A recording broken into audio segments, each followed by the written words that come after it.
You're listening to Inside of You with Michael Rosenbaum. Ryan, you have a mustache. I do. It's pretty intense. Mustache. It's pretty intense. I was on a shoot that I had to get my face trimmed very specifically, so I had like a sort of like I don't know, it was like there's beard under my chin and like around, it was like a goat. It was Doctor Strange-y. But you could really grow a mustache. That's a freaking mustache. I am half Mexican. How much you charge for them mustache rods, boy? For you, free. 25 cents. 25 cents. Oh, is that a thing? No, I don't know. I had a shirt that once said that. 25 cents for mustache rides. How did that go over well in public? I don't know. It was many years ago when you could get away with it. Oh, sure. It was just a t-shirt I found someplace. Sure. What are you going to do? I hope you guys had a great week, or you're having a great week. Thank you for allowing me to be a part of your week and listening to us wherever you are listening to your podcast.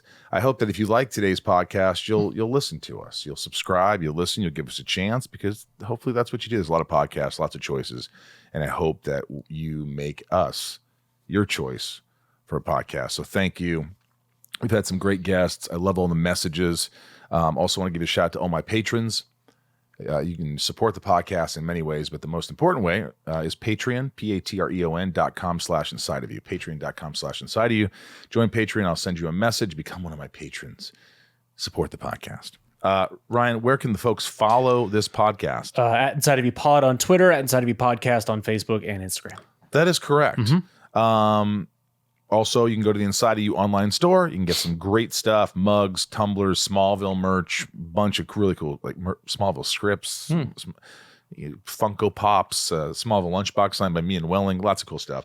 I'm also on the Cameo, and also go to sunspin.com if you want any cool band merch, and if you want to get a Zoom with me, you can do that there.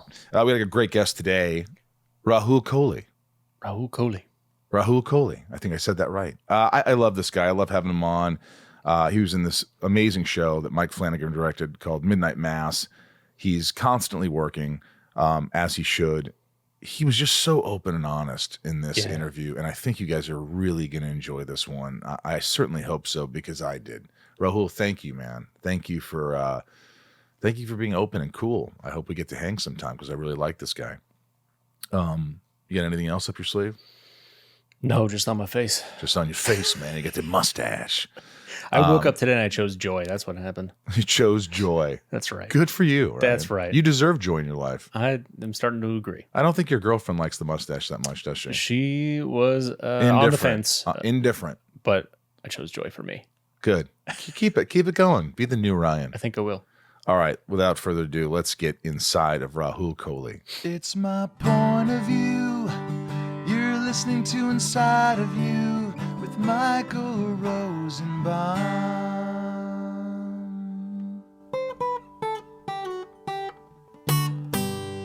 Inside of You with Michael Rosenbaum was not recorded in front of a live studio audience. You're loving the collectibles. Yeah. Now, I saw something on Instagram. We were looking. Okay. And you were painting these tiny figurines.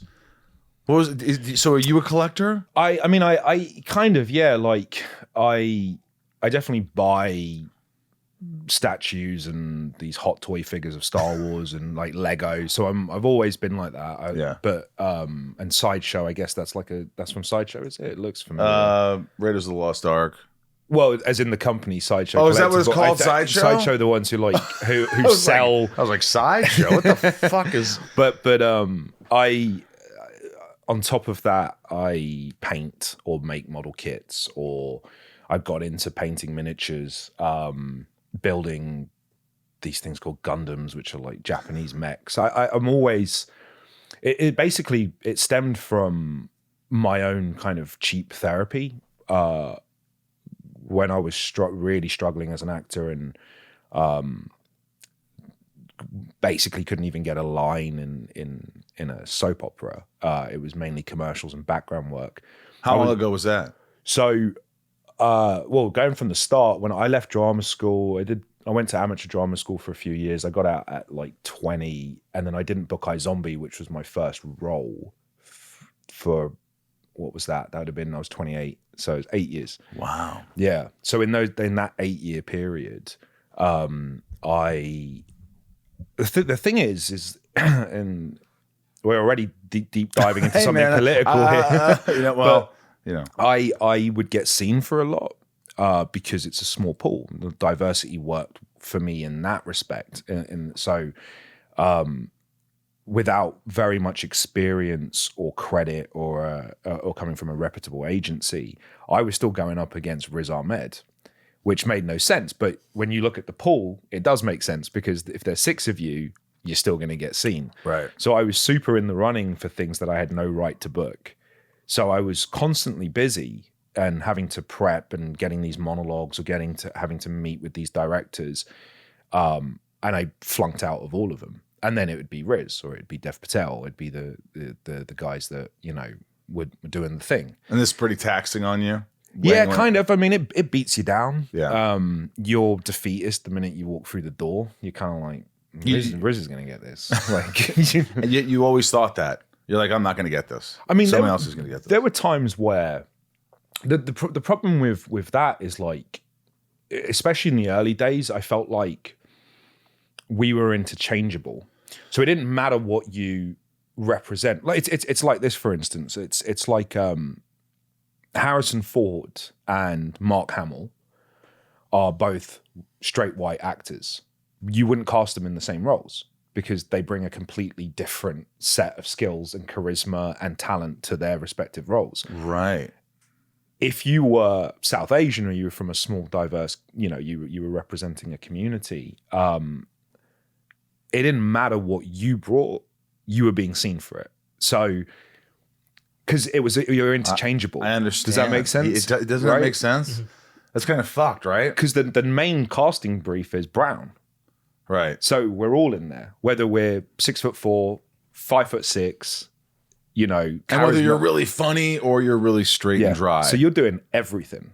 And is that a good thing? I mean, it definitely sharpened my skills because from week to week, 1 second I'm auditioning for a terrorist, the next I'm auditioning for the kind of gay best friend, and then the next week I'm auditioning for this. I'm auditioning and it never settled. So I wasn't the box I was put in was brown, but I wasn't put in a characteristic box. Right.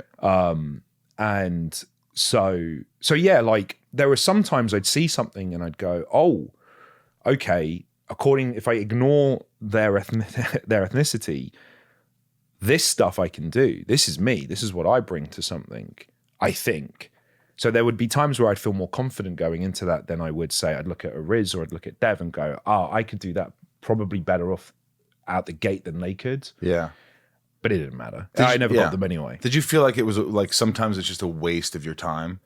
Yeah, there was definitely a defeat, especially with the big stuff. The big stuff. What's the worst in terms of how much time you spent on an audition? What's the longest you spent working on an audition and didn't get even considered? It happened recently. I've deleted the tweet because I was like, am I allowed? Is this NDA'd? But I auditioned for Lord of the Rings, the new Amazon show. Really? Yeah. And I read 3 or 4 times to no avail. And how much material?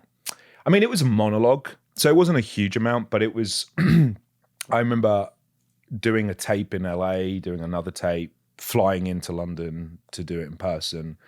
But that was fine. I mean, it's a big show. But prior to that, I mean, I had already done iZombie. I hadn't met Mike yet. We hadn't done Blind Manor. Mike Flanagan, right? Mike Flanagan, yeah. But prior to that, prior to iZombie, the worst audition I had led to me booking iZombie. So I had this, it was a really weird day. I got, the night before you get the call, and that's also how you know you're probably not going to book it, is when it's a decent role and they call you the night before. You're like, I wonder if everyone else was called less than 12 hours to prepare, right? They need you tomorrow. Yeah. They need this in. This is a big role. You have an opportunity. I'm like, why are they rushing at the last minute? Because they can't find the right guy. Yeah. Or so-and-so won't do it. Yeah. Or the guy that the guy they want, it's up in arms, right? There's scheduling issues. We got to, maybe pad it out a little bit. I can't do that though. I can't the night before memorize a bunch of lines and go in. I need a couple of days. Sure. I need a couple of days. What about you? Do you do that? I'm good. You're good for the night before. I'm good I had to be. I was out of like I said, that period of time, and just before I move on to that actual audition, that's why I started doing hobbies, because I was super busy. Super busy. Couldn't really hold down a job because it got to the point where I was asking for so much time off and shift changes when I was working in retail. It became a problem. So I remember booking one commercial that was like the first decent amount of money I made. It was like 10 grand. And I was like, I'm quitting. Like, that's it. I've made my million. So I quit my full-time job. My retail job to full-time audition. What year was this? This would have been 2010, 2011. So not that long ago. No, not that long ago. iZombie happened 2014. So I get so that's how, like, to stay creative, to I'm a bit of a psychopath. So like I needed something to like calm down and meditate and be okay with just sitting at home sometimes on days where you didn't have an audition or whatever. And I got into model making. I got into just painting and airbrushing, and I'd get a little money from a commercial or background work. I'd buy myself some equipment, some tools. And it was like, this will last me for the rest of the month. It's an expensive hobby, but if you invest right, it can become quite cheap and it can self-sustain, and you just have your paints and you can always just sit at your table. It sounds like you might be saving a lot of money on therapy. Right, exactly. And it does. It helps me to chill. It just helps me to like to sit down, like the old ways of, I'm English, so drinking and getting into fights and pubs to let out whatever audition went bad is just not, it's not healthy. So like, I found a very kind of like, it didn't require anyone. I could do it any time of the day. I didn't need anything from anyone, and I was able to just think about stuff.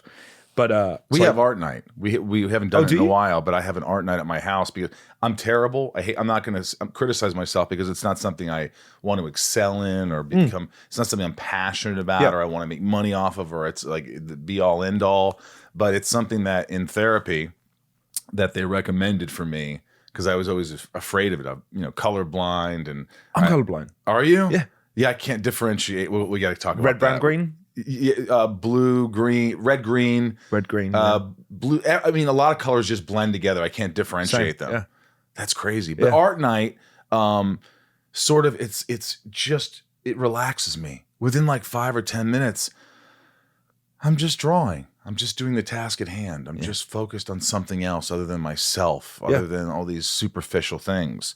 And so it did help me along with therapy and other things like that. But that was your therapy. Absolutely. I mean, like, I'm emotional, and there's a lot going on all the time, and it's self-inflicted. It's me and my brain, and it's me pushing things to a side and not dealing with them immediately, so they pile on later. And so there's a lot of noise.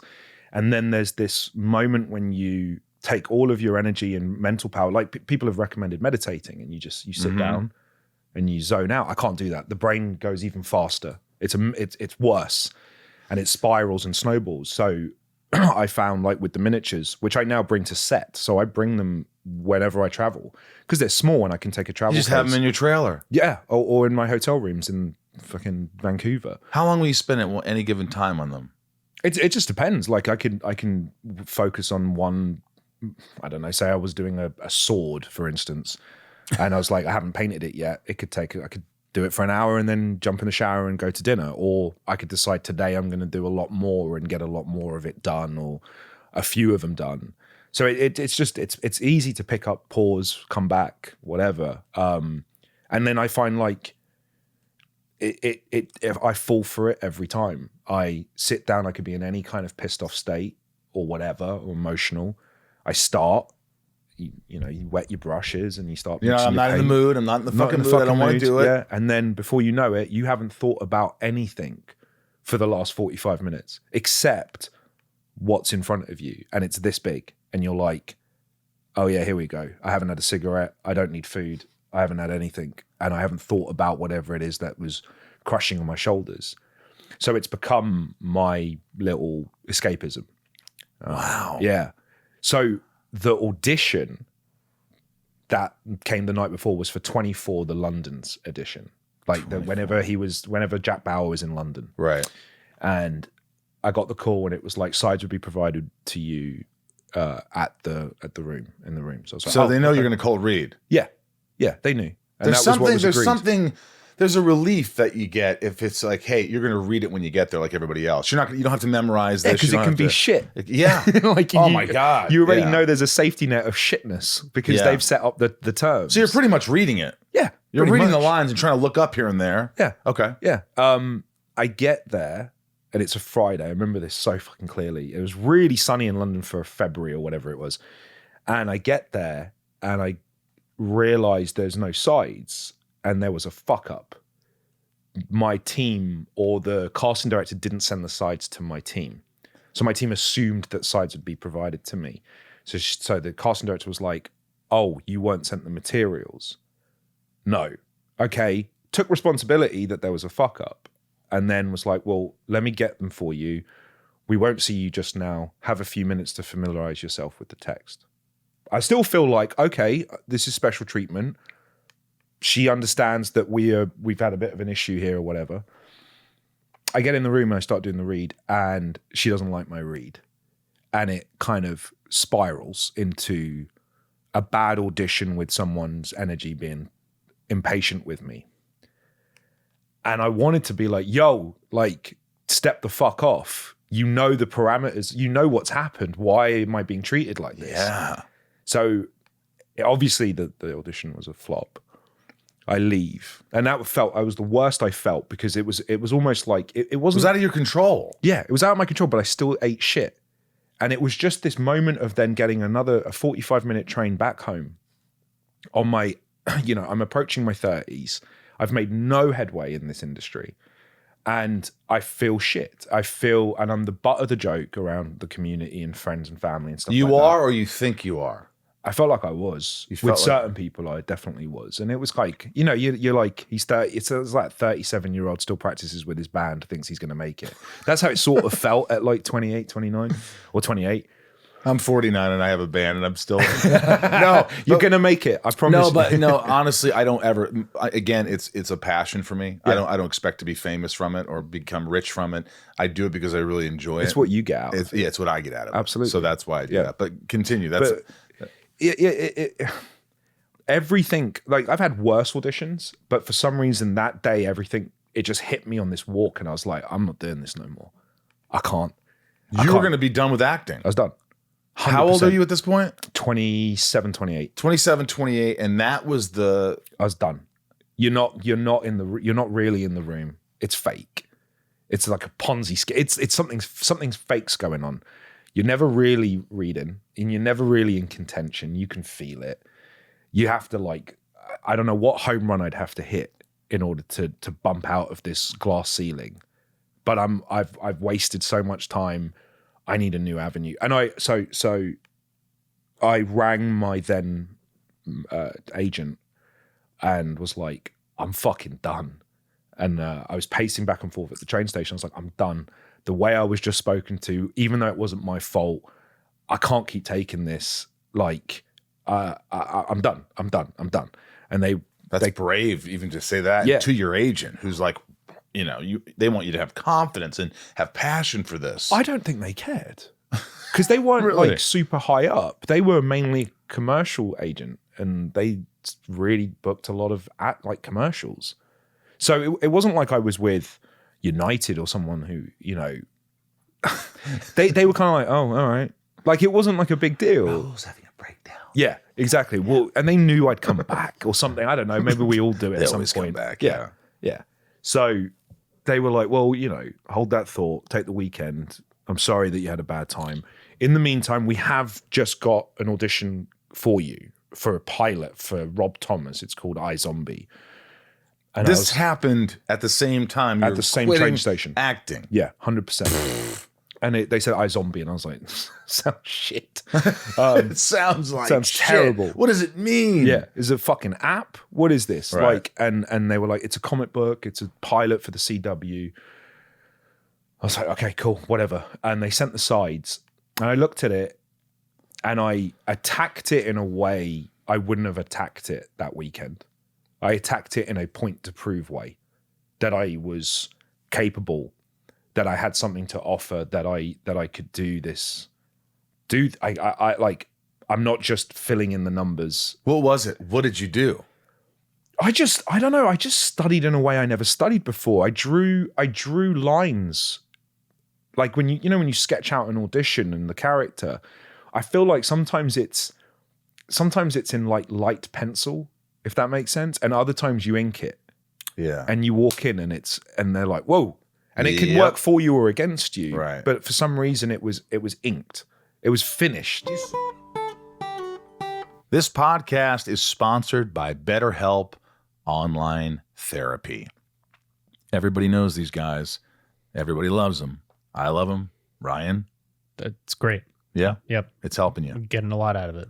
Amen. Mm-hmm. Look, folks, relationships take work, especially the most important one you can have in your life, and that is your relationship with yourself. A lot of us will drop anything to go help someone we care about. We'll go out of our way to treat other people well, but how often do we give ourselves the same treatment? It's true, we don't. We're not good to ourselves enough, and you got to be good to yourself, and you'll learn how to be good to yourself. But one of those things you could do is join BetterHelp. This month, BetterHelp Online Therapy wants to remind you that you matter just as much as everyone else does. And therapy is a great way to make sure you show up for yourself. Ryan, what would you say BetterHelp is doing for you? It is helping me to learn about myself better, how to treat myself better, and just talking about things that are bothering me, however big or small. Yeah, because sometimes you think, oh, I have friends to talk to. I have... No, you can't be absolutely open with your thoughts and your demons and your just with friends, or people think they take it's so easy, like, oh, I don't need to worry about that, and it builds up and it builds up and it festers and we all implode at some point. So we got to take care of ourselves, and BetterHelp Online Therapy is there to help us. BetterHelp is online therapy that offers video, phone, and even live chat sessions with your therapist, so you don't have to see anyone on camera if you don't want to. It's much more affordable than in-person therapy, and you can be matched with a therapist in under 48 hours. Give it a try and see why over 2 million people have used BetterHelp Online Therapy. This podcast is sponsored by BetterHelp, and inside of you listeners get 10% off their first month at betterhelp.com/inside. That's BetterHelp.com/inside. Thank you, BetterHelp. Couldn't do it without you. You sort of I've had this, but it's a rare thing when you're sort of like, fuck it. Yeah. Rarely do we ever say, fuck it. We care too much. We need it. We've got to get the role. The stakes are high. We need to make money. We need to impress people and prove ourselves. And you were at a position where you were like, I'm going to fucking quit anyway. And then I got this. And you know what? Fuck it. Who gives a fuck? Yeah. You had this certain mentality, or your energy was just, what do I have to lose? Exactly. There was no stakes anymore. I didn't need to book this pilot. It was done. Like, Rob Thomas? Okay, cool. I've met other showrunners or auditioned for them. Who cares? Right. I don't care. All I care about right now is going in and fucking knocking an audition out of the park because I feel like it. Because I need it for me. I need it for my confidence. I don't need the job. Right. I just want to make some noise. And I hit it that weekend in a way I never hit it before. And this was I've said this before in something, but it's a really good note for other actors about their auditions if they're watching. I couldn't wait to perform it. And I hadn't felt like that in a long time. Wow. Like show and tell. Usually you're afraid of it. Yeah. And I was like, I can't wait to fucking Monday. What time? 2:00? Can't wait. Because I knew it was good. And I knew I put work into it. And I get to the audition. I remember the character brief. It said highly caffeinated. That was the character brief. This character is Scotty. He's a highly caffeinated medical examiner. Scotty from Star Trek. He's that kind of like, he's the brains and he's a little bit bigger than life and all of this stuff. So I get it ready. I get up on its feet. I remember like showing it to my family and stuff like that, and they liked it. I'd never done that before. Wait, you showed them your audition? I've never done that before. Wow. Yeah, because it was this big monologue. It was the opening scene that it's the first time the character gives basically exposition about who they are, where they're from, what's going on, and they found out that the character's a zombie or whatever. Right. So it's this big chunk of dialogue, and on the train ride to like central London, I started to doubt myself, and I was like, audition's too big. You're too big. you're too caffeinated. Dial it back. And by the time I've walked to the front door of the audition, the casting director's place, I've talked myself out of doing it what you as wanted big. to do. Yeah, as big and fast as I could do it. So I started to dial it back. And this is the best thing that's ever happened to me in my entire fucking life, where my career is concerned. The room I sat in, I chose a seat randomly. I sat here and the casting director's assistant's computer was there. Okay, and everyone was in the room and we're all sitting there and it was every brown dude from England. We all looked the same and we're all sitting there and I could see on her screen she was cutting together other tapes and I could see multiple tapes and they were playing. People that she liked. I Or guess, she was just or cutting together cutting auditions. together the auditions. Right. And none of them, even though I couldn't hear audio, none of them were moving. And I was like, oh shit, none of them are highly caffeinated. No one's got any big energy. Everyone's brought it down. You could see from their energy during their tape, they're like this. And they just... And you're like, everybody's doing this. Everyone's doing it. So I went, fuck that, go back, do what you could do. Do it fast. It doesn't matter if you trip up, do it. So being able to see a computer, I was like, all right, I'm going to do what's on the brief. Wait. So this computer saved you? Yeah. Like Just where I seeing sat. this? Yeah. Because I wouldn't have done it that way. I talked myself out of it. I was like, it's too big. You're going too fast. It's not right. And I could see the screen. And then, like I said, I could see everyone else's energy without even hearing the dialogue was wrong. I go in the room, name, Rahul Kohli, cool, age, slate, sit down. Bang, I hit it the minute it starts. And I didn't trip. And I got through the 2 pages of this fucking dialogue. I remember the casting director sat back and she went, have you auditioned for me before? And I was like, I don't know, maybe. She's like, how long have you been doing this for? I was like, 8 years. And she's like, where have you been? And I remember her saying that. And then I felt this like adrenaline rush. And I was like, oh shit. She likes me. She likes me. She goes, do you have a green card? Like, are you passport valid and everything? So your heart starts pounding. And I was like, yeah, I do. She was like, wow, okay, cool. Well, thank you so much. We'll speak to you later. Day later, Rob Thomas had notes. Come back in. Gives me a different scene. I do it. Now it's Wednesday. I do that scene. Friday, I signed the contract. I got one of the lead roles in iZombie. 1 week from the 24 audition. 7 days. And 1 week from the worst audition of your life where you thought, I'm done. Mm-hmm.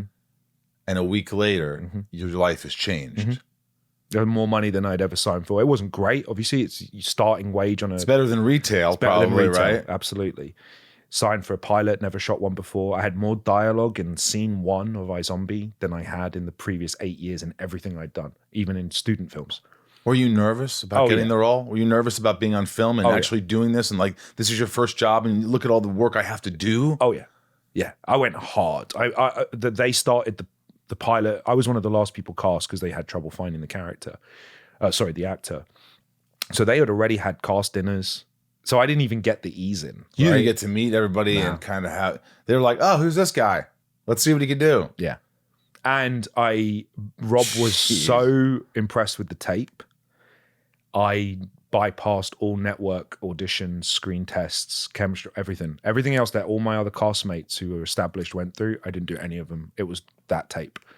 And then I found myself on a phone call with Rob, who just sort of spoke to me about the character. I went away for 3 weeks, studied like a madman, showed up on set, and they had given me 12 pages on my first day. How long did you have to learn them? I had about 3 weeks. Okay, I knew that. And they weren't changing. The lines weren't changing. No, This is what you, Rob locks them in. There are very few rewrites. Right. Rob Thomas is super prepared. But like I said, first scene of the day, even though we were shooting about 4 or 5 in the morgue, my first one was more dialogue than I'd ever been able to handle before. And then for some reason I think it was a Friday was my first day in Vancouver. I'd never even left. I hadn't been on this side of the Atlantic. So there was a lot of new things going on, flew business class, staying at the Sutton. I'm like, what the fuck's good? There's headphones from the CW, nice new headphones with a card that says welcome. I never got fucking headphones. You didn't get headphones No, for and I was on Smallville? their network for fucking, I did so many shows for them and I never got any. I mean, I might have got a jacket once. I think that's the only time it set the bar, and then everyone I've worked with, like Netflix just gave me essential oils for the House of Usher. Well, didn't you do, you also did Bly Manor Yeah. for Netflix. Yeah, they gave me, what did they give us? I know that Usher was the Essential Oils. We got Midnight Mass for Netflix. Midnight Mass for Netflix, yeah. But the headphones was the best thing I ever got. They were like high quality earbuds, better than I had, and it was a welcome card. And it's never been as good as that since. But my first day on iZombie, 12 pages, 11 pages. For some dumb reason, DC Comics were there. It was their day to visit the set. And it's your first day. First day. Chris Robertson and his wife and child, the creator of the comic book, was also there with DC in Video Village. Rob and all the producers and some CW executives were all in on day one. And I mean, how do you fucking do that? I would have been a nervous wreck. You like... What did you do? What did you... You kill it. Are you doing your figurines at that point? I'm just sitting there just rapidly painting to calm down. What's he doing over there? I don't know. Honestly, when someone's when you pushed into a corner like that, It's awesome, man. You don't push baby in the corner. You fight back. You fight back. Yeah, and I hit it hard. Again, it was just like it was another one. It's the most strength I've ever shown, and I haven't tapped into that since. Like, I'm back to being this coward, lazy bastard. But like, for some reason, whoever that guy was for a few weeks changed my life. I'm still trying to find him again. Well, you can't be that lazy when you're working with Mike Flanagan. What I know from Mike Flanagan, and I've talked to him, I've talked to Kate Siegel, his wife, who's been in everything. When you watch these shows, you know that you're going to get monologues, and he's not cutting away. No. It's on you, and that is a lot of pressure for an actor. I've talked about this before. Yeah. But it seems like you cannot be lazy. You have to do more work when you work for Mike Flanagan than anybody else. It seems like. Well, you do, and then he'll keep hiring you, so you can be lazy. If he likes you, right, then you get the call and he's like, "Hey, I wrote this character for you." I mean, there's nothing more awesome to like get the call when you're like, "Oh, when are we shooting?" And then the deal comes through. But did you have any idea when you got to set that you're like, "Oh my god, he wants a oneer"? Yeah, he would tell you. He does. He's for sure the actor's director. Yeah, 100%. And he spoils you. And he's given me. I'm going to blame him. He's made me badly behave towards other. I've become impatient because I'm like, why aren't you giving me notes like Mike? Why are you not telling what's going on? And I've managed to put a lid on it, but it's definitely there because I've been spoiled with the last 2 years. What is it about Mike's direction? Is he specific? Extremely specific? He's like a fucking surgeon, man. It's like he knows he's a people person. He's got wonderful social skills. And I think that's probably one of the most important things for a director is communication, right? I think most of our frustrations come from communication. And Mike, what works for me won't work for you, won't work for them, won't work for that. And Mike knows exactly what everyone likes. He knows that this person needs a sit down. Coddling. Yeah. Coddle this person needs a jab in the ribs. This person needs to be like, fuck off, you got it, let's go. Yeah. And he does that. So everyone gets this like different version of Mike. I can get over, I don't know, like I don't like overly long notes, and like we haven't yet, like even when we've had character meetings, because he likes to meet with you and break down the character before, they usually derail into like talking about Star Wars. We don't talk about the character. We just have fun. So he kind of already got the idea that he's not going to sit there. He's just fun. He supports you. He wants you to do great. So just come and do great. Yeah. Everybody's going to have a good time. So his notes tend to be with me, bullet points. We'll do a scene, and then Mike will come over and he'll take me aside, and he's like, and it's as concise as it can be. It's almost like, what if it wasn't? And you go, oh, and it's the opposite thing you were thinking of. Yeah, and it changes the day, and then he disappears like a fucking magician, and you're like, what if it wasn't?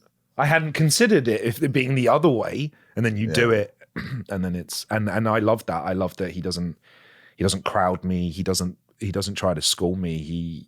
He's so encouraging, and but we started with Bly Manor, which was I didn't know. I knew Mike's. I'm not a horror fan. I'm a diehard horror. Oh, look around you. Evil Dead posters, The Thing, Aliens, Friday the 13th. Yeah, that's huge not me. horror fan. Yeah, I hadn't watched anything. I hadn't watched The Shining when I met him. Have you seen it now? Yeah, because he did a screening of Doctor Sleep.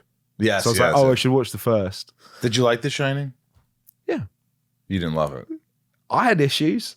Would you have issue? Oh, let me guess. The issue is Jack became too evil too fast. He was a psycho in the interview.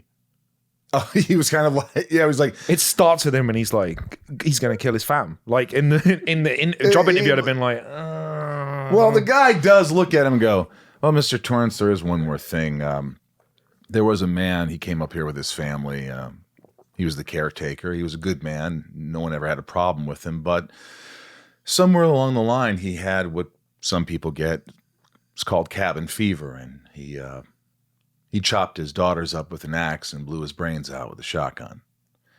Well, that's terrible. But yes, he's there already. He's got those eyes, and he's like. But there's also a great line where I'm such a nerd. But what's her name? Shelley DeLong comes in the room, and she goes, "Jack, someone's here at the hotel. They hurt Danny." And he just looks at her and goes, "You out of your fucking mind?" It just always killed me. Yeah, I thought it was brilliant. It's brilliant. Who am I to sit here and slag off Kubrick? But I got to watch it. Like I said, I mean, I watched it and I had some issues with it. I did feel like, no one's ever going to trust me where talking about Mike's work's concerned. But it felt like Dr. Sleep was a really cool firmware update that kind of like patched some of the things I had issues with when I saw it. I thought it like, I think I have an understanding that King really liked Dr. Sleep too, because he felt like it patched some of his issues. Right, because he had major problems with The Shining. Yeah. Major problems with Kubrick. So, but I had to do like, I don't know, a whole lifetime's worth of like getting used to horror. So the first thing, I booked Blind Manor and I wasn't like offered it or anything. I just finished iZombie and I was scared. You probably watched Haunting of Hill House that Mike as research. As research, Yeah, right. I booked it first. So I knew of the Hill House because of that that episode. Like I remember it being like going viral on Twitter. And did you know that this is 5 scenes stitched together and that's the whole episode? So I knew it from a filmmaking point of view, but I never watched it. Was that the one in the funeral home? Yeah. Oh, yeah. Unbelievable. Yeah, because that episode became like well known. Just like I remember the making of was posted on Twitter, so that's how I was aware of it. But iZombie finished, and then it's the can you make magic happen again and book another role? Can you book role number 2? Because that lasted for 5 years, right? And I was terrified. You were terrified of what? Not having a show. Of what's next? What's next? Where do I go? Well, you saved your money, and you think No. you didn't. No. I thought I went mental. Are you a partier? I was. You were a partier. Yeah. When you say party, drugs, alcohol? Not drugs. I was never really on the drug scene. I'd never lived away from home, and I'd never really had disposable income. And iZombie shot in Vancouver. Mm-hmm. By the way, a lot of our crew were ex Smallville. Oh man, Scott Graham was our line producer. I love Scott. He still He's owes the me best. money. Yeah, he does. He owes me money on a hockey game. We said that if the Rangers had a better record at the end of the season than the Maple Leafs, $1,000. He owes me $1,000. Scott Graham. He never paid me back. That's fucked up. It's fucked up. It is. And it wasn't like the guy was poor. He's on Riverdale now. Is he? Yeah. So I'll find him. yeah, I'll find him. I know love where he is. him. I know that where he tall, is. lanky bastard. I know. But go ahead about being in Vancouver. Yeah, and so like just so you know, whenever we were doing iZombie, I love the props truck had the S logo because it was smart. Really? Small. So it was all ex Smallville because it's Scott, right? So I always felt this closeness to you guys because you were the benchmark because everyone spoke so highly of Smallville while we were shooting. Oh man, we had a good time. It could be intense. Sure, it could be very intense doing 22 episodes a year. Fucking being up in Vancouver and it's raining all the time and it's gray skies, as you know, which probably prompted you to drink. It did. It did. It did. It does, and it's super privileged problems. I get it, but what turned into like a blow off steam Friday turns into a Tuesday, Wednesday, Thursday, Friday, Saturday. So you drank a lot, heavily every day. Yeah. Like what's heavily? Like what's one day of drinking? I mean, it wasn't like 8 beers. Oh no, it would have been like I would do half a bottle of Jameson. Half a bottle of Jameson. And then like vodka sodas along with You can it. drink that much. I was at that time. I'm a lightweight now. And you're like 32 at this point? Yeah, I was between 28 and 33 was those And years. you could still learn all your lines, do all your shit, come prepared, be a pro. I couldn't keep the weight off though. Inside of You is brought to you by Patreon. Patreon. That's my podcast. My podcast. You can support the podcast by going to Patreon, patreon.com/inside of you. I will leave you a message afterwards. Patreon is an awesome place to meet people. A lot of people become friends on there. It's a platform to talk about podcasts, my podcasts, I hope. There's different tiers. Some people I give boxes of merch and I write a little letter at the end of every couple months to them. There's different things for different people, but overall, I love the support that my fellow patrons give me. If you want to get early access to episode content, check out the Patreon. If you want to interact with other fans on the show, Check out the Patreon. if you want to get exclusive access to have your questions asked during the show, Check out the Patreon. I mean, if you just love what we do and you want to keep this train rolling, Just check out the Patreon. check out the Patreon, will you? For the love of God. I literally, I wouldn't be here without you folks, and that's all I'm going to say. Join Patreon. Thank you. Patreon.com/inside of you. Support the podcast. I'll write you a message right after. Yeah, I saw on Twitter, you were very brave that you put a before and after picture of like him ripped up and before you were a little, you're a little pudgy. You weren't like, I was a big boy. I don't think you were a big boy. You were just a little overweight. Yeah.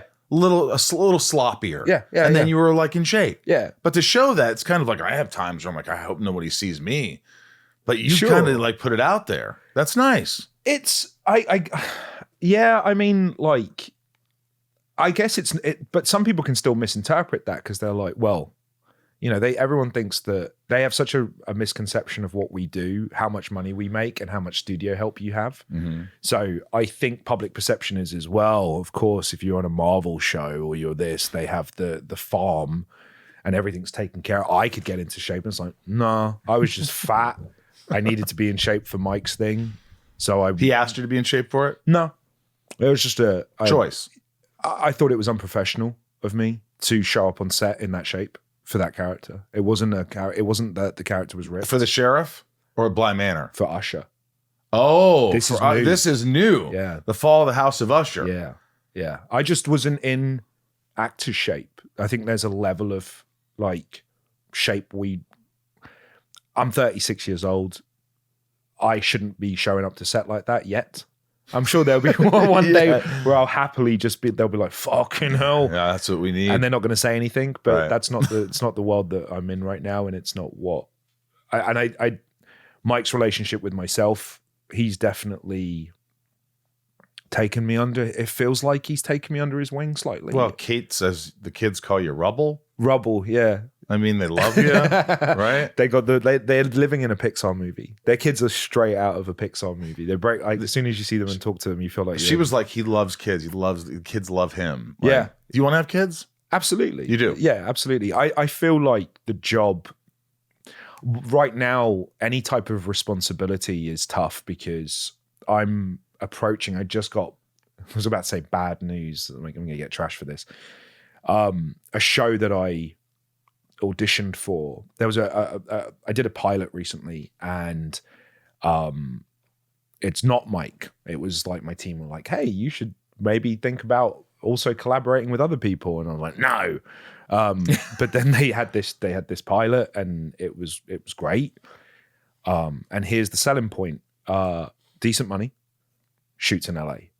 When do you ever fucking hear that? Never, and I was like, I'm never. going to shoot in Los Angeles. At this point, I did 5 years in Vancouver. Then I did Bly Manor and a couple of others, Midnightmass, Usher. They're all Vancouver. Yep. So I'm approaching 9 years. This is my 9th Sound year. like me. Yeah, we could have made Supernatural or Smallville. Together. I did 7 years of Smallville. I did 2 years of Impastor. I did a movie there. So I'm about nine. You're in nine or the 10 9 years. Yeah.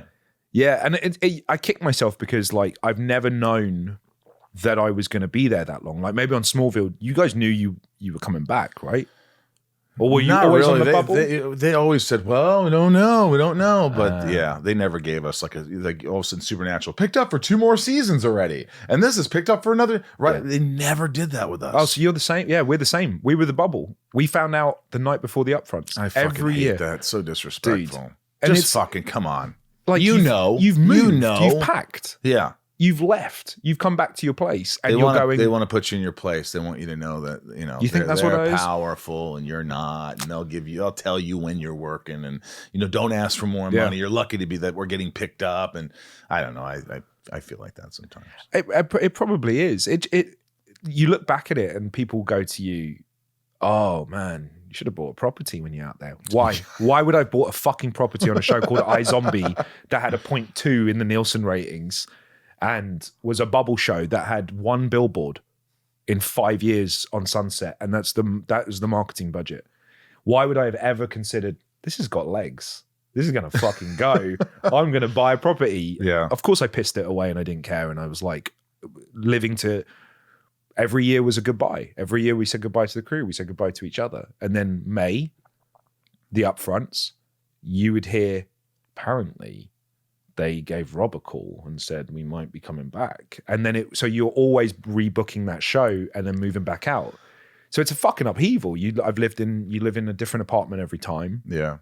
with the same fucking leasing agents trying to get a furnished place. We're all just interchanging. Yeah. One's over there in Yale Town and then the other one's over. You're just doing the same shit. Just mix it up. Yeah, just mix it up. And then when I auditioned, I got out of that. When I auditioned for Bly Manor, it was England, I believe, was the audition. And I was like, okay, I'll work at home. I'll go back and work. And I book it and from a tape that I just did. And I got the part of Bly Manor, and then my agent called me and she was giggling. You're going back. You're going back to Vancouver. And I was fucking done by the end of iZombie, which was February. Oh, man. And this was August, I want to say. I got the call. And I was like, okay, it's fine. It's a good job. It's Mike Flanagan. It's Netflix. I'll be fine. And I went up there. And then on my first day, Mike kind of did this size up thing and said something that made me feel like, oh, I'm being sized up for something else. And then he did it again. And then he asked me something another time. He's like, how old do you reckon you could play? Like, what's the max you reckon you could legitimately play? And I was like, I don't know, late 30s, early 40s. And he's like, okay. And at some point, I reached out to Mike and I was like, what's going on? And he was like, let's have a meeting. And I flew back to LA and sat down with him, and he pitched me Midnight Mass in November. So I'd only worked on him. He only directed the pilot of Bly. So he only saw you for the pilot of 3 Bly days. and then offered you the part for Midnight Mass. Yeah. And he was like, can you do an American accent? I was like, nope. But that didn't matter. You didn't know. I've never done one. So you learned one. Kinda. It was perfect. Thanks, man. Yeah, I didn't know you were English. No, I never done one. And like, we lost that. We didn't have a dialect coach because of COVID, because we were the first show back. So you learned on your own? Yeah. Well, I had one on Zoom, but I didn't have one on set. Mike would come back and go, it's car. And I'd go, oh shit. Because he was helping me. Because you say car. I'd go, car, yeah. Car. The sheriff, there's one scene where the sheriff does just speak English and goes, Sturge, all right, yeah, what? We've had a brownout. Every time I watch that scene, I'm like, why didn't I even fucking attempt? But yeah, he offered me that, and I knew it was Vancouver. And I was like, okay. I mean, the show's fucking phenomenal. The pitch was amazing. I wanted so badly to play this sheriff. And he was like, you're going to have 3 weeks. You're going to wrap Bly. You're going to have 3 weeks prep. So he tells me this in November. He's like, yeah, you're going to have 3 weeks prep. We go straight into Midnight Mass. So I was talking to my team and I was like, well, I'll be done by June. And like, it's basically like almost one show. I went from Bly Manor to Midnight Mass without a break. I can keep the same apartment. It's kind of like, it's easy. Yeah, This is a gentle, I'm staying. So, and the only thing Mike told me in November was put on weight, because I was too slim, and I was slim in Bly Manor, and we wanted to look a bit bigger in age and a bit daddy. So, Bit weathered. He's been there. He's dealing with life. He's dealing with his son's bullshit. All that stuff, and like I figured like, weight makes you look older, and there's no gym on the island. Maybe you're a doughy sheriff now that used to be a a fit NYPD cop.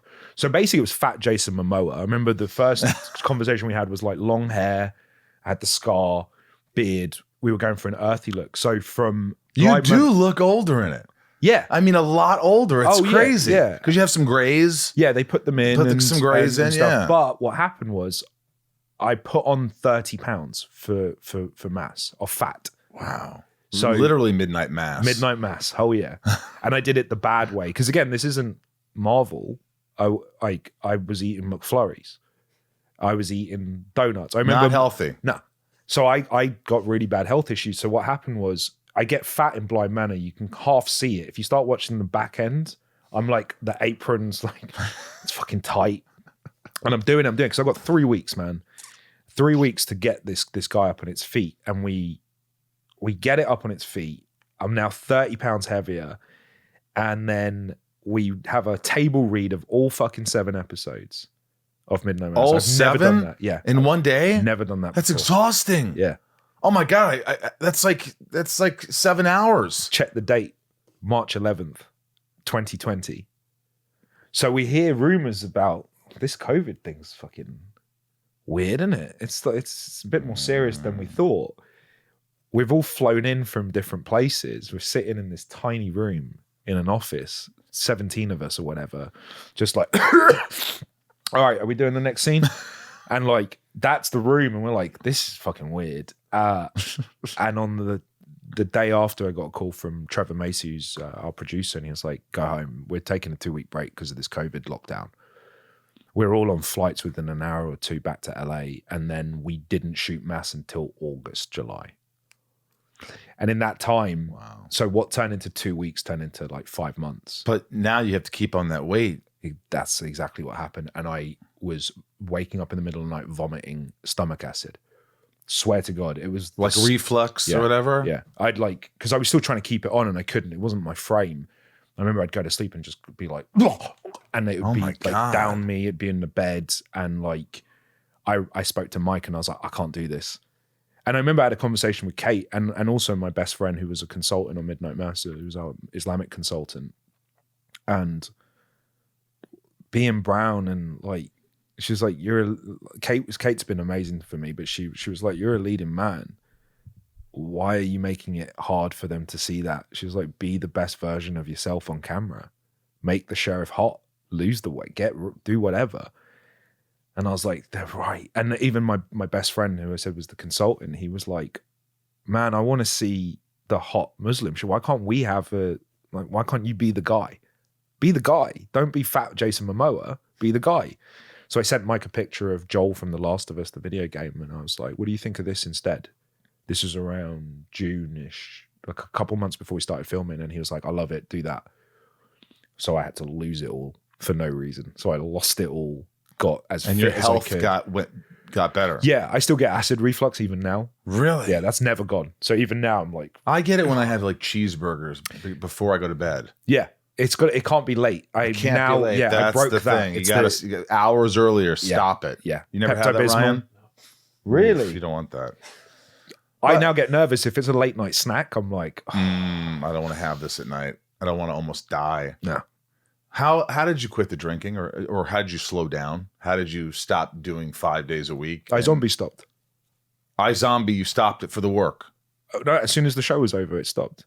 I've never drank like that since. What? So what was the meaning behind drinking? Being alone, being in Vancouver, Being alone, being in Vancouver, being on that show, dealing with work politics. You were depressed. Yeah, You were depressed, and alcohol was blowing off steam, just partying. And I wasn't like I didn't feel like I was an alcoholic. I didn't have a problem. But then, I don't know, you look back at it and you're like, fucking hell, we used to polish off a lot of drinks. Yeah. You know, and then, and I start hearing back the stories about things I did or places I went. And I'm like, Bad parts of hell. town. You didn't go to Hastings, did you? I went to Hastings, yeah. That's a rough area. Oh, yeah. It's a super rough area. Got to be careful on the old Hastings. In the Hastings, yeah. Yeah. But yeah, it went with the job. Early on, you said you're an emotional person. What does that mean? What kind of emotions? Are you someone that cries a lot? Yeah. You do cry a lot. Everything. Really? Every emotion. So you get angry often? Yep. in the same day as crying. So you could lose your shit one day and cry. Yeah, and be happy Really? and have the best day. Do you like that about yourself? No. Or is it something that you're working on so you can control that?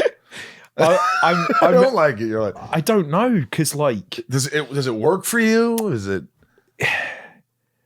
I haven't figured it out yet, because my mum will tell you that I've always been like that as a kid, just extremities of emotion.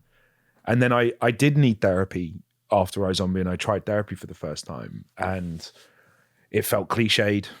Really? Like, oh yeah. Well, it felt cliched to do it, because I was like, of right. course you now live in LA and you're a little London boy and you're sitting there going, I think my granddad was this. And like, so it took a while for me to feel, and I felt like I was doing some really weird shit in therapy. I was so self-aware. I felt like I was bullshitting. Yeah, I felt like I was in an interview. You're making them like you. Yeah. I was playing I've them. done that, where you're just like, yeah, you know, I don't have a problem with that. No, yeah, you know, it's like, so what are you up to this weekend? What'd you do? Like, Yeah. this is about you. This is about making you better. This is about getting all your demons out. Yeah. And once you can sort of relax into it and stop that bullshit and the truth starts to come out, that's when it's therapeutic. Yeah. I never got to that part. You never got to that part. No, I was still in the performing, trying to get validation, waiting for the therapist to be like, well, I've seen your work and you're a fantastic actor, or you're very handsome. And I felt like I was just trying to manipulate therapy but what came from it was a mild form of a diagnosis of bipolar. Wow. Called cyclothermia or something. And it was like high highs, low lows, in between mass spending, mass party. Oh, Yeah. so she asked you questions, she or he? Yeah. She asked you all these questions and then said, based on your answers, I'm pretty certain you have bipolar or a form of bipolar. And I'd like to medicate you. Did it freak you out? Yeah. So what'd you say? I had a mistrust, especially of American medicine. Right. We don't shove pills down in Britain. We just go to bars and fight and we get out or we go to the football game and you get into a shout. Liverpool. All right. The Beatles are from here, right? You nailed it. That was So it was like she wanted, and then the fucking most stupid actors, man.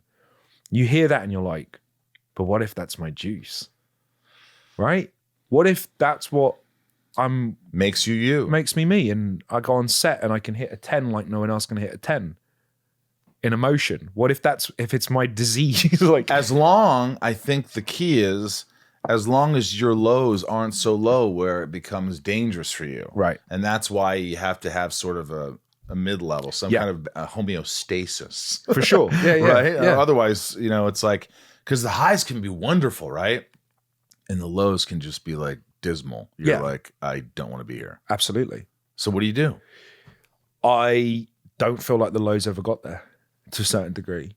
It's I'll have bad days. I want to quit. I don't want to leave the house. I won't shower for 3-4 days. Like, that can happen. Yeah. But it's controlled. I'm all right. I don't feel like I'm a danger to myself. I don't get abusive with my loved ones or anything like that. Are you somehow like aware of it? Like you're going through it. I feel like shit. And you're like, but I have bipolar, so just be aware of it. I am now. You are now. So that was beneficial. Before it was just part of the charm, right? Before it's just, I am what I am. I just killed it. Midnight Mass. I'm awesome. But it was like, you would just, it would be kind of just put down to something whimsical, like he didn't eat.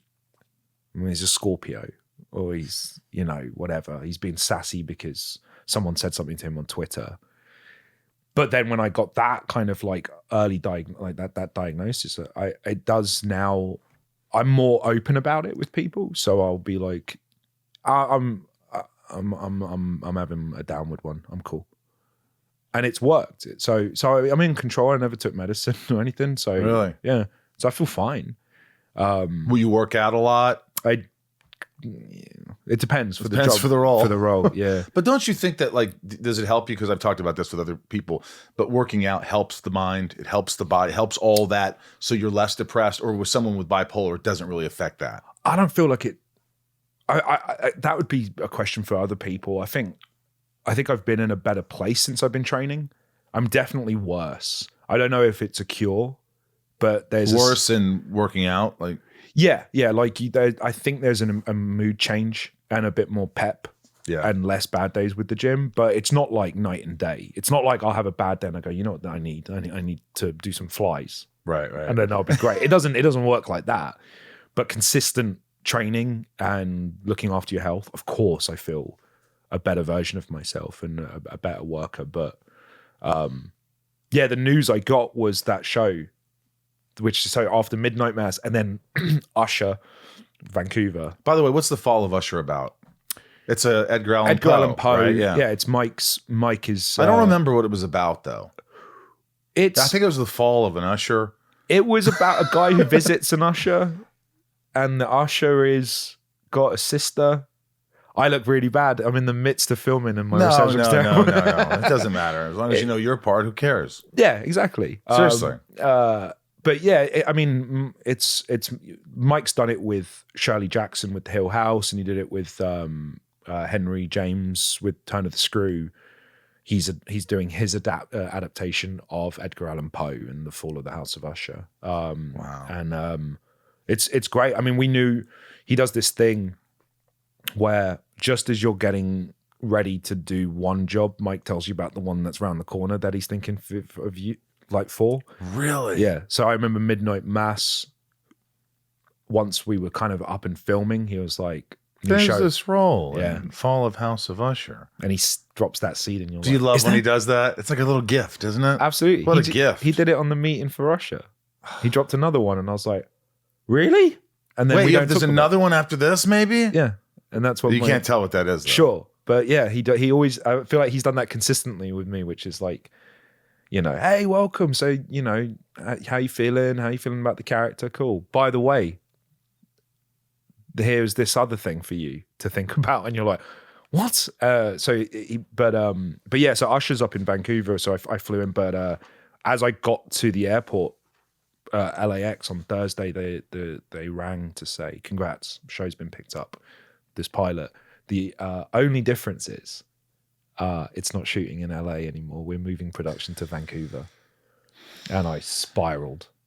I think you should talk to your therapist and get on meds for the bipolar. Do you reckon? No. I don't know I'm not a doctor. That was a joke because, you're going back to Vancouver. Absolutely. And, Yeah. I feel like Vancouver. Yeah, I need to address whatever it is about Vancouver. It's look, we love Canada. I do. I love Canada. the city. I love Vancouver. It's great to visit.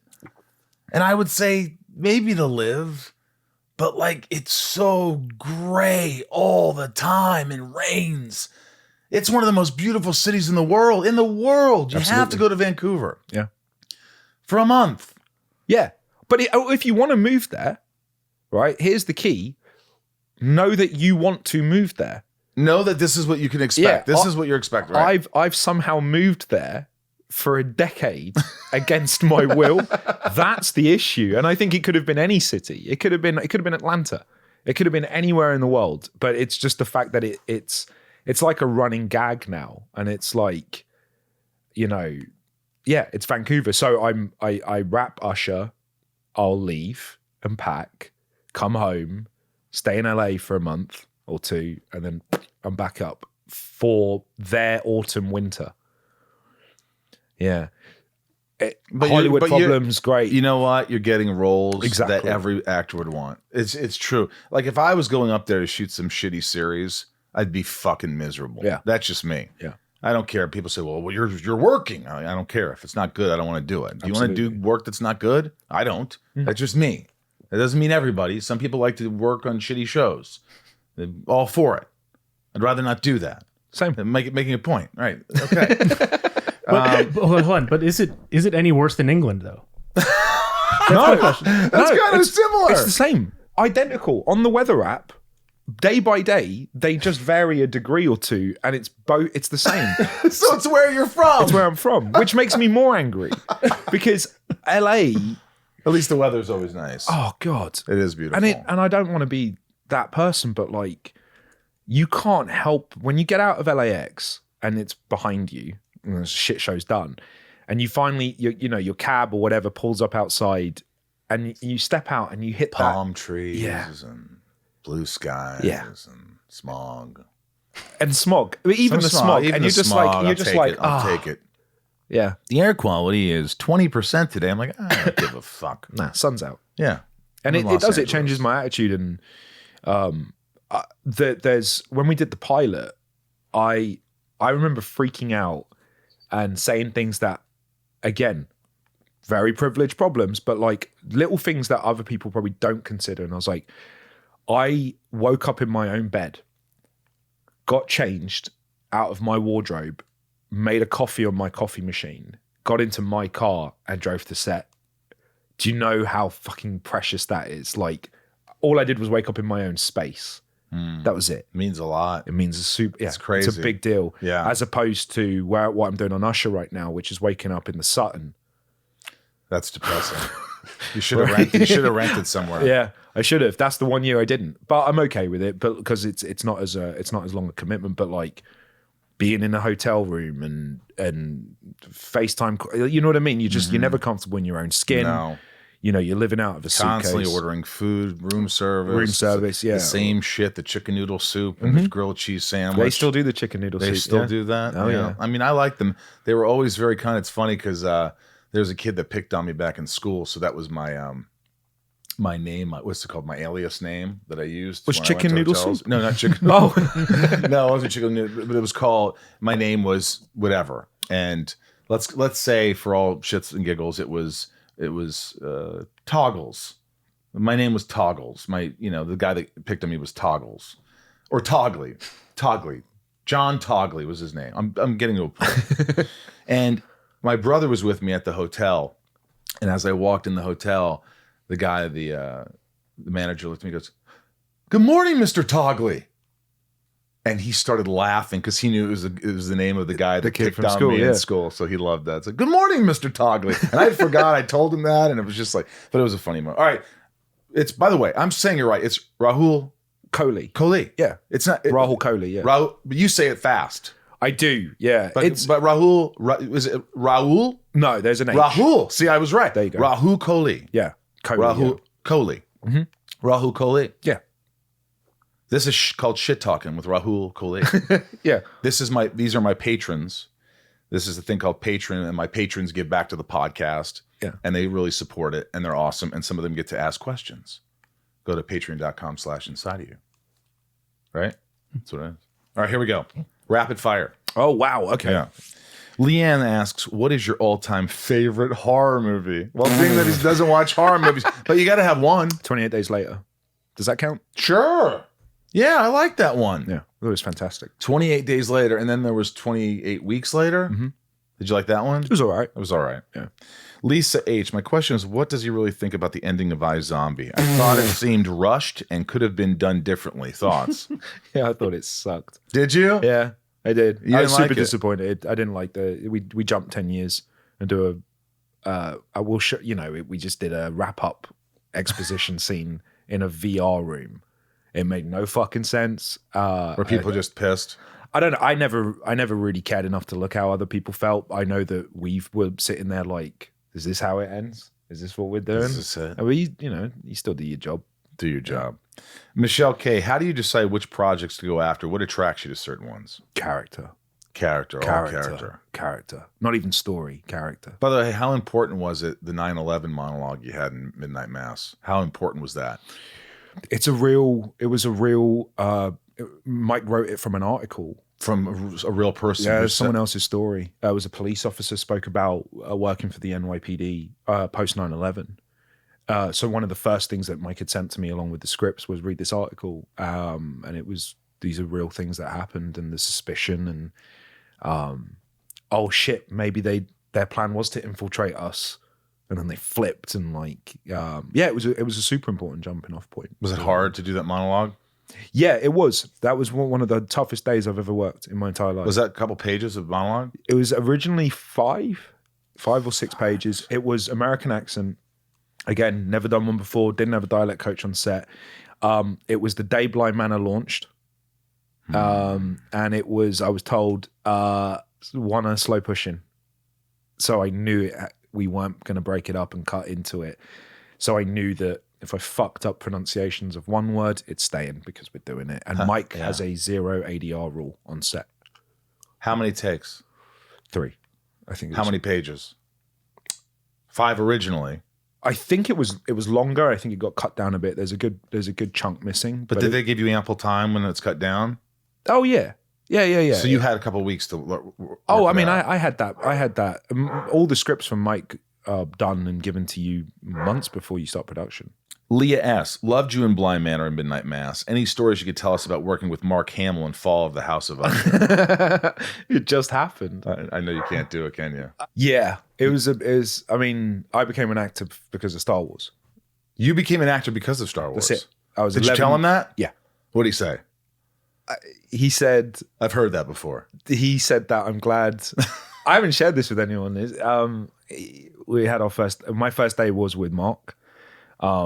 And when we got into between takes and stuff, you talking, I told him and he sat back and he was like, really? And I was like, yeah, 11 years old, got the box set and made a decision I wanted to be a part of this world. So I learned the tools to get into this world. And he said, well, I'm glad we made something that made you become an actor because I think you're brilliant. And I got very emotional and I was like, oh, that, yeah. Did you get emotional? Yeah. Yeah, that's good. 11, I could tell you're a little bit almost emotional now remembering it. It's you did it. You did the thing. It's something validating about setting a goal. And I didn't do the thing because I haven't done Star Wars. I got something a little bit better than that because who's to say you'd ever even get to work with Luke Skywalker, right? And you're talking to the guy, and the guy says, "Hey, I like you. You're great, and I'm glad that we set you on a journey." It's better than a role in Book of Boba Fett. Is it though? I made a promise I'd never talk shit about a Star Wars project live. I won't talk shit, but I will say Mandalorian's a lot better. Mandalorian's fantastic. It's just, you know what it is? It's character. The character you care about more. I just really cared about the Mandalorian. I care about little Yoda. Yeah. I care about the characters. Book of Boba Fett has some great moments, but it's not character driven. I feel like the Boba Fett we wanted to see a show off is called The Mandalorian. Yeah. That's it. Yeah, that's what we I was wanted. like, wait a minute, Boba Fett. The Mandalorian's kind of like Boba Fett. Let's just keep that. It's Boba Fett. Yeah. All right. Raj, was your family supportive of your choice to pursue an acting career? Anyone try to discourage you along the way? Yes, I was very fortunate. I think my mum was probably the most apprehensive because she knew I was a bit of a fuck up. And I don't know if he's got the discipline or the smarts to do this. So she was nervous for me, but it was from a place of love, not embarrassment. She was just worried. Worried. I think mum does the worrying. Dad was like, you just dropped out of school to what? You want to be an actor? Have you thought this through? Do you know what you're doing? No. And then the next day he came up with a brochure for an acting school and said, well, if you're going to do it fucking properly. Learn the tools of your trade. So that was Dad. Yeah. That must have felt good. Yeah. And it was like, I don't care what you do, just do it properly and do it right. And the matriarch of our family was my grandmother, who, old Indian lady, been through crazy stuff, and she always had certain affection for me, in particular of all her grandkids. From jump, she was like, I got you, I support you. So I was very fortunate. I know a lot of people within the community, particularly South Asian communities, you go into very specific job sets and the arts isn't one of them. So I was definitely kind of seen as a bit of an idiot by the kind of more extended family and community. I think everyone in my family thought I was an idiot. For doing it? Still. Oh, just in general? Still thinks that way. Yeah. I'm still dealing with the fact that because now I've done it, and I did what I said I'd do, I find it very difficult to be fake around the people I know didn't believe in me. And I'm like, oh, that you'd like what? Someone at your workplace likes my show and you want to sign something? Shove it up your fucking ass. Do you say that? Yeah. Yeah, I'm a dickhead. I don't care. I'm not. Who can you cry? This is my question. Who do you cry in front of the most? Who can you cry in front of the most? I'll cry in front of anyone. Anyone. You'd cry in front of me. Yeah. You don't care. If you were emotional about something, you'd cry. I cried in front of Mike over pizza. I don't care. It's there. It's real. I've never been discouraged from it. My parents, I've never been discouraged from showing emotion, and Even ugly cries? I'm sorry. oh yeah, even ugly cries. I don't care. Good for you, man. That's probably why you're such a good actor. You don't give a shit. I can't do it on cue though, so it's You useless can for with work. the glycerin. That's true. Yeah, the You little blow that in blow. your eyes. Yeah, but it's it doesn't really help with work. It's just I don't care. Last thing is more of a statement. Omar says, your performance in Midnight Mass was outstanding. Sheriff Hassan's monologue on why he became a cop was one of the most powerful and important moments of TV I saw last year. So Yeah. you obviously are having an impact on people. I didn't expect the worst kind of I've ever felt about a project and a work I've done is Sheriff Hassan. Like I thought I fucked it, and I didn't speak to the cast during filming. I had Really? the worst imposter syndrome. Robert Longstreet, who was in that, who is a dear He friend sends of his mine. love. I told him He loves you. I know you just had dinner with him. Yeah. And he just says, you're so good. You're so committed to the role. You're so... you didn't talk to the rest of the cast during the... No. Because you know what? The character was sort of like an outsider. outcast. Yeah. And it was COVID. We were the first show back, one of the first shows to make a show during COVID. So we were already bubbling. We were already isolated. I had the worst imposter syndrome I think I've ever experienced in my entire career. I didn't feel like there was a safety net for me. Mike gave me enough. So Mike was good enough that I never spiraled in a way that we're capable of spiraling, but I was still on the fucking edge. Yeah. And I've never experienced this before. Like, we'd finish a scene and I'd sit in my chair 2 hours, I was crying, head in my hands. I'm like, I'm putting my worst work to screen and there's nothing I can do. You really thought it was your worst work? 100%. I mean it. Like, it's not some flowery way to then be like, and then it came out. No, it was the work. Mike knew it. Everyone could feel it around me. I didn't believe in anything I was doing. And, you know, I'm not Muslim. I'm not American. I'm not 40. I don't have a kid. I'm so out of my depths with this character. And you then never know it. Oh, dude, worst. I was considering a complete social media blackout, phone marooning. I was going to do the Jared Isn't that Leto. crazy what goes through your mind? Yeah. You just like everything was coming down on you, but no one. But it wasn't real. It's not real. It's all in your head. I guess. I mean, Mike knew that, and like, I remember in somewhere like the show came out in September and September, yeah, and around about June or something, Mike, we were doing something for Netflix, and he was like, "You want to come watch it? It's great. You're great. Come watch it." And I was like, "I don't want to fucking do this." Did you do it? Yeah, And you loved it? in his theater, And you loved it? no. You didn't. No, I thought the show. I remember walking away going, "You didn't break the show," which is a very arrogant thinking. Is like, we're so conceited. We think that our contribution, We're gonna make or break it. Yeah. If we suck, the show's done. nah, exactly. So, yeah. that's when my biggest fear was. You got Hamish Linklater and Kate Siegel and Sam Sloyan doing these incredible performances, and you think you're going to break the show. That's the attitude I had. And then I watched it and I walked away going, it's fucking phenomenal despite the crap you committed to screen. Wow. And then the reviews came out because you get them first. And then They all loved you. yeah, it was the isolated, like, you know, people would like select you amongst some of the other performances. And I was like, no fucking shit. No way. I couldn't believe it. I was like, there was no world in which I ever thought that was possible. I remember saying out loud, the best I hope for is I never, ever selected in a positive or negative. Just don't talk about me. Call it the ensemble. I'll be happy that I didn't do anything. Like I didn't break the show. Isn't that crazy? It's crazy what goes through our minds. I thought sometimes too when I'm bombing or I'm embarrassed on set and I could feel like I'm not doing well and everyone's watching, everyone's like going, what's wrong with Rosenbaum? Well, he used to be a good actor. He used to, and I've had those things where I'm feeling so nervous and I'm blushing in the face and I get off set and I'm like, oh my God, nobody's even looking me in the eye. Oh my God, it was so terrible. And it's like all in your fucking head. All in your head. All in your head. I felt that on Mass. I was like, they're not talking to me.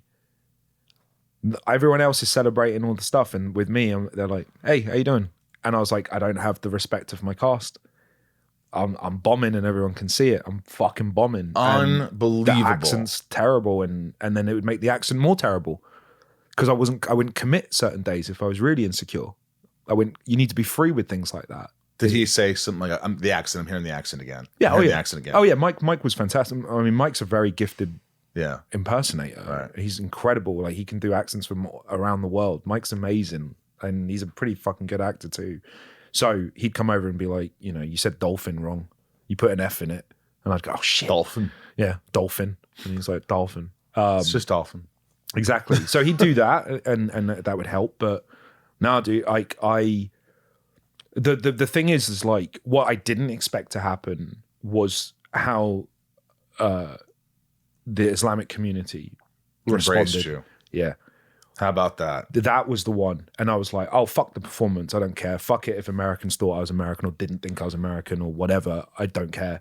The way that there were theses being written about it, and it was being pointed to by people in the community as what they'd like to see more of in terms of representation. Absolutely. That's all that mattered. And what a strong character for the community, for the world. It was just like, and you're such a soft-spoken character, and you're trying to do the right thing with your son. You're trying to listen to him, but you're just like, you got to see it. You got to see Midnight Mass. It's really a great character-driven story. The problem with that is like, it wasn't rewarding, because as actors, you want to come in and to feel like you did your job, you want to hit a 10, right? You want to scream, shout, fight, aggressive, and then you want to all high five as you leave and go, you left nothing you left nothing out there. Oh my God, it was everything but the kitchen sink. And I committed to a choice to never go past a certain level until I go mama bear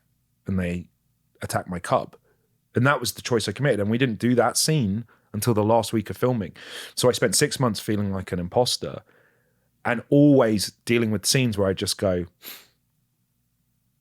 and then we'd wrap and you'd go, I don't feel like I've done anything, but I'm committing to this. I don't want to raise my voice. I don't want to be aggressive. I want to be chill. So it wasn't rewarding to make, but then when I watched it and when I saw the reception, I was like, it was a good choice not to do that. So maybe next time, think of all that. Think of the fact that if you get in your head again, say, remember how great you were and you didn't think about it, and they get all these accolades and people talking about you in the community and all these. Remember that. That will be the performance that's the shit one. Is the one. Remember that, and you're like, and then you're like, yeah, we'll fuck you up, but keep you on your feet. Dude, this has been a real treat for me. Thank you for having me. Really great. What a wonderful person to talk to. You're really great. I mean, I really enjoyed it. It was so easy to talk to you. I didn't look at my notes, but like twice, and I didn't even say anything from my notes. I felt like I steamrolled it. I came in and just went like, no, man, it was great. You talked about everything. I really appreciate it, man. I wish you the best of luck, and I can't wait to hear the new project after the fall of the House of Usher that you're filming now. Watch Midnight Mass. Watch Bly Manor. iZombie. If you want. Just don't watch the finale. Don't watch the finale.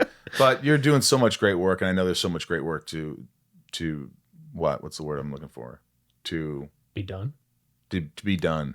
That doesn't sound right. To come? To be had. To come. To come? That's it. Yeah. To come. To come. I like saying that. To come. There's more to come. Thanks, man. This has been awesome. No, thank you. It's been a pleasure. Just a good dude. Liked him. Yep. He's constantly working. I like his stories. I like how he was, broke, nothing's happening, and then something happens. It's just like you never know when things are going to turn your way. Oh, in a week. That his life turned around so quick. Yep. God. I mean, that's just the thing with life. If you're having a bad day, you're having a bad week, a bad month, just know that there's a light at the end of the tunnel. Guys, there's things that are going to get better. They will get better. This is life. It's not all good. It's not all bad. It's a plethora of everything. All the shit you could think of. You get shit thrown at you constantly, and it's how you deal with it. And boy, am I trying to deal with it. I hope you are. And thank you again for listening today. A big shout out to all the top tier patrons and all the patrons in general. If you want to join Patreon and support the podcast, go to patreon.com/inside of you. It's right here. And if you want us to follow us and write a review, which would help immensely. at Inside of You Pod on Twitter. That's right. At Inside You Podcast on Instagram and Facebook. That's correct. And you can go to the Inside of You online store, get some cool merch, or the sunspin.com for band merch. We've got all sorts of stuff. I will be, as far as I know, I will be in St. Louis in May at a con. I will be in Liverpool in May for a con. I will be in Australia in June for a con, Illinois, Metropolis, Illinois in June. So come see me. Come see me at a con. We'll have some fun. I love seeing people and seeing patrons. I got to see some patrons in Arkansas that came up to me.